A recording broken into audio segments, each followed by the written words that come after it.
Il est digne d'honneur, notre roi, et rend toutes choses possibles. Un Dieu merveilleux, qui se sert de nos insuffisances et de nos imperfections humaines pour nous accorder la grâce de fleurir. Salut bien-aimés dans le Seigneur, nous voulons encore vous parler de la personne de Jésus-Christ. Comme nous ne cessons de dire, il ne s'agit uniquement de Jésus dans la Bible. Donc nous voulons continuer dans la lancée pour parler de sa déité. Parce que vous voyez vous-même en ces temps de fin, il y a tellement de loups qui se sont introduits dans la bergerie et qui règnent la déité du Christ, qui veulent prêcher un autre Jésus et qui disent que Jésus a été créé.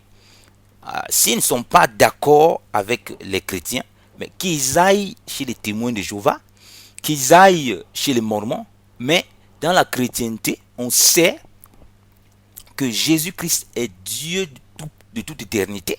Dieu fait homme. Donc, ça, il n'y a aucun doute là-dessus.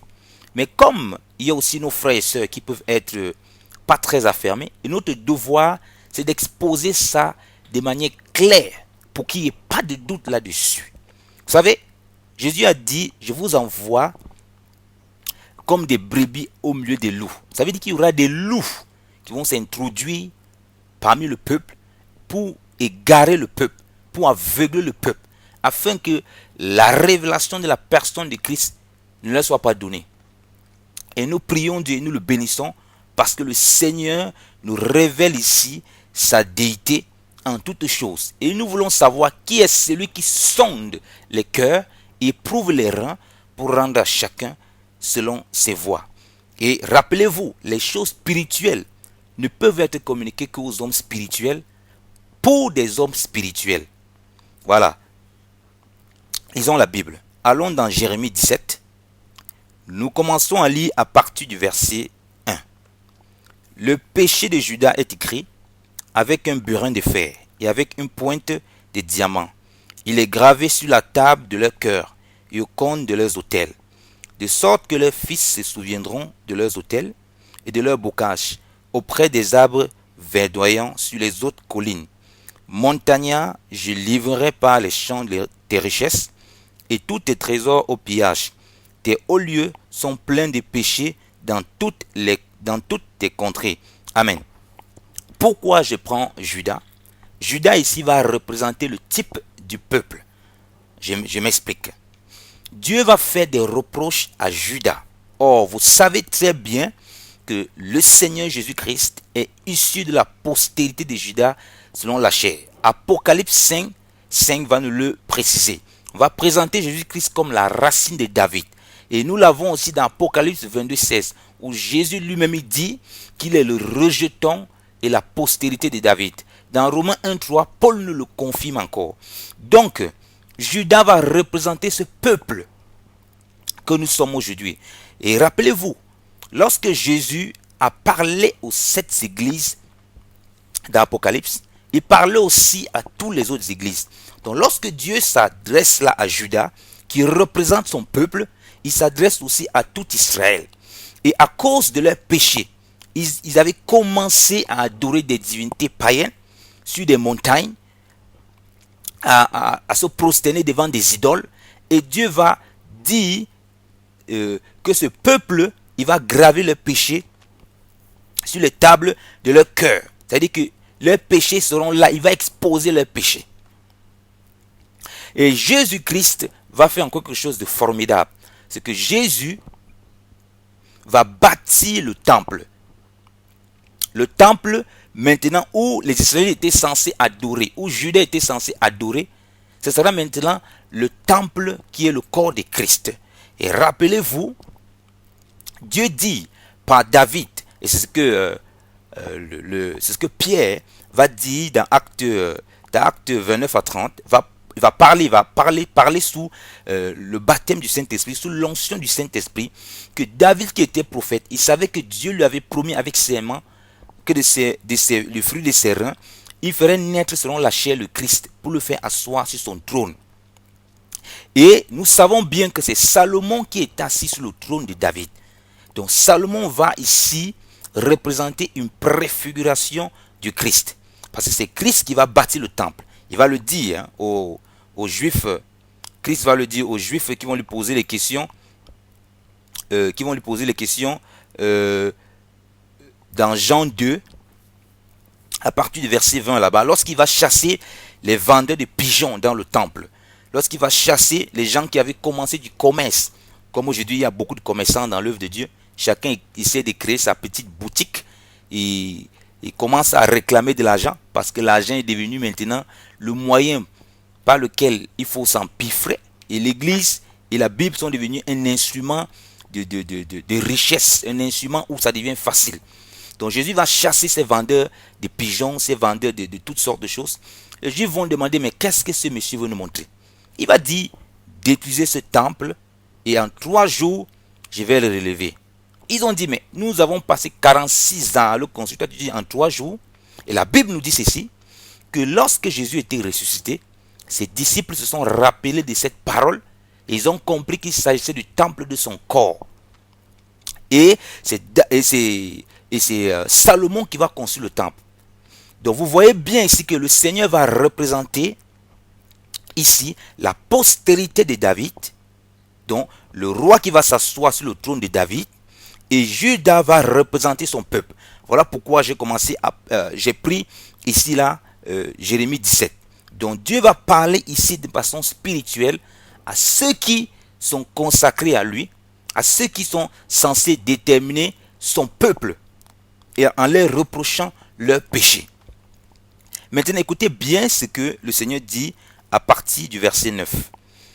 Le cœur est rusé et désespérément malin par-dessus toute chose. Qui le connaîtra? Je suis l'Éternel qui sonde le cœur et qui éprouve les reins, même pour rendre à chacun selon sa voie et selon le fruit de ses actions. Dieu a dit qu'il va graver les péchés de Judas sur leur cœur. Rappelez-vous, au verset 1, nous avons lu. Et il dit que le cœur de l'homme est tortueux par-dessus tout. Qui est-ce qui peut le connaître? Et il dit, moi, Yahvé, je suis celui qui sonde les cœurs et qui éprouve les reins pour rendre à chacun selon ses voies. Et comme nous l'avons dit, que cette parole est une parole spirituelle et prophétique, parce que Judas est le type du peuple, puisque Jésus doit venir régner sur Judas, il doit régner sur Israël, en s'asseyant sur le trône de son père David. Et il est de Judas lui-même. Maintenant, allons regarder l'accomplissement prophétique spirituel de cette parole. Lisons dans Apocalypse 2, à partir du verset 18. Écrit aussi à l'ange de l'église de Thyatire. Le Fils de Dieu, qui a ses yeux comme une flamme de feu et dont les pieds sont semblables à des reins très luisants, dit ces choses. Donc c'est le Fils de Dieu qui parle. Suivez très attentivement. Je connais tes œuvres, ta charité, ton ministère, ta foi, ta patience, et que tes dernières œuvres surpassent les premières. Mais j'ai quelque chose contre toi. C'est que tu souffres que cette femme Jézabel, qui se dit prophétesse, enseigne et qu'elle séduise mes serviteurs pour les porter à la fornication et pour les faire manger des choses sacrifiées aux idoles. Je lui ai donné du temps afin qu'elle se repentît de sa prostitution et elle ne s'est point repentie. Voici, je vais la réduire à garder le lit et mettre dans une grande affliction ceux qui commettent adultère avec elle, s'ils ne se repentent de leurs œuvres. Je ferai mourir de mort ses enfants, et toutes les églises, écoutez bien, ici c'est important, et toutes les églises connaîtront que je suis celui qui sonde les reins et les cœurs, et je rendrai à chacun de vous selon ses œuvres. Alléluia. Amen. Rappelez-vous, on a lu dans Jérémie 17, verset 10. L'Éternel dit que c'est lui, Yahvé dit que c'est lui qui sonde les cœurs et les reins pour rendre à chacun selon ses œuvres. Et Jésus vient ici. Regardons, on retombe maintenant dans Apocalypse 2 pour comprendre l'accomplissement de cette parole. Puisque je vous ai dit que Judas va représenter le type du peuple du Seigneur qui va se détourner du Seigneur. Et le Seigneur représente le fils de David qui va s'asseoir sur son trône. Et maintenant, du haut de son trône, le Fils de Dieu parle. Il dit maintenant qu'il est celui qui sonde les cœurs et les reins pour rendre à chacun, selon ses œuvres. Vous voyez, cette parole est pleinement accomplie en Jésus-Christ. Donc Jésus-Christ, le Fils de Dieu, est bien Yahvé de toute éternité, le Dieu d'Abraham, d'Isaac et de Jacob. Cela ne souffre de rien, frère, dans le Seigneur. Il est celui qui sonde les cœurs et les reins pour rendre à chacun selon ses œuvres. Regardez bien maintenant, on va toucher la femme Jézabel. La femme Jézabel là n'est pas simplement comme on parle d'une femme physique, non. Allons spirituellement.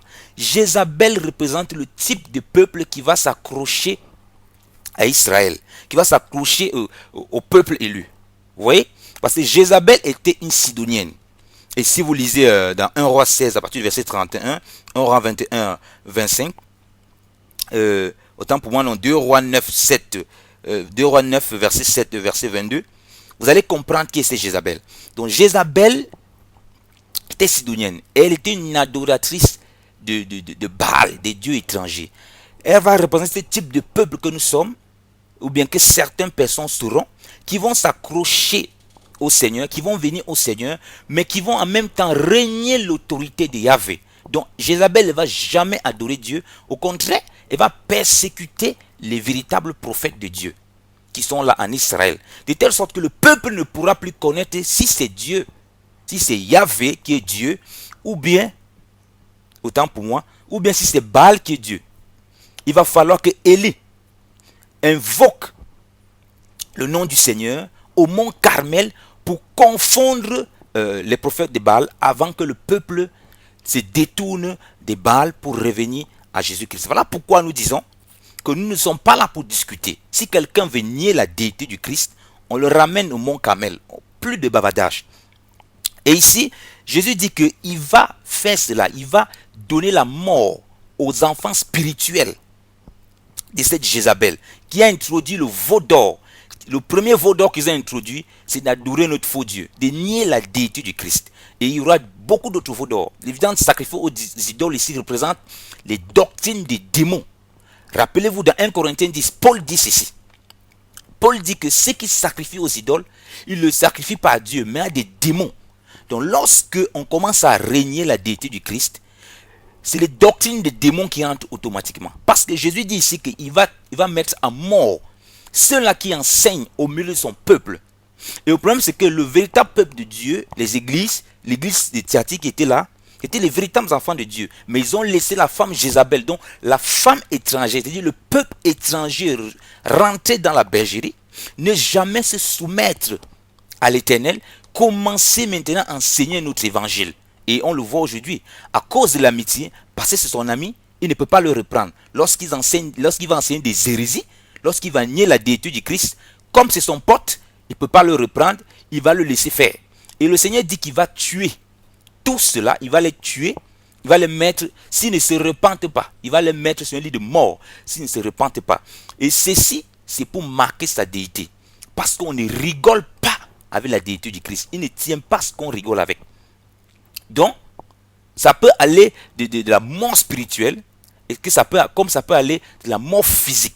Donc faites très attention. Vous qui vous levez et qui ne connaissez pas le Seigneur et qui régnez sa déité, de venir parmi le peuple de Dieu pour pouvoir enseigner. Allez vers des personnes qui ne le connaissent pas. Oui, là, ça vous regarde.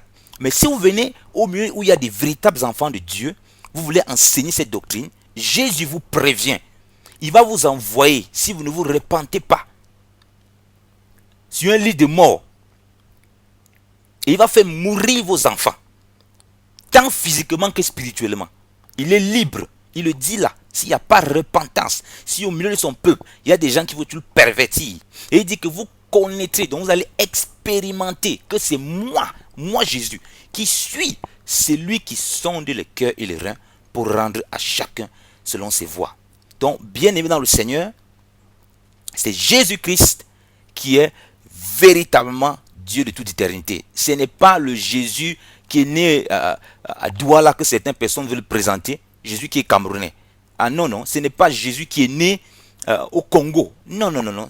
Ce n'est pas Jésus qui est né, je ne sais pas où. C'est Jésus-Christ de Nazareth qui est né, qui est né là-bas en Judée. C'est Jésus-Christ là. Ce n'est pas un autre Jésus-Christ. Il est Dieu homme. Voilà. Que le Seigneur vous bénisse abondamment. Ne vous laissez pas troubler dans votre intelligence par qui que ce soit. Jésus-Christ est Dieu de toute éternité. Et nous n'allons pas cesser de le clamer haut et fort. Soyez bénis. Que le Seigneur Jésus-Christ vous garde dans ses voies et qu'il vous conduise dans sa parole. Nous sommes toujours là. Si vous avez des questions, partagez-les et donnez ces questions. Il n'y a pas de souci. On va essayer, avec la grâce du Seigneur, et de répondre à ces questions pour vous, pour que la chose soit claire dans votre esprit. Au nom puissant de Jésus-Christ, merci d'avoir pris le temps d'écouter cette vidéo. Le Seigneur vous aime. Moi aussi, je vous aime. Au nom puissant de Jésus. Amen.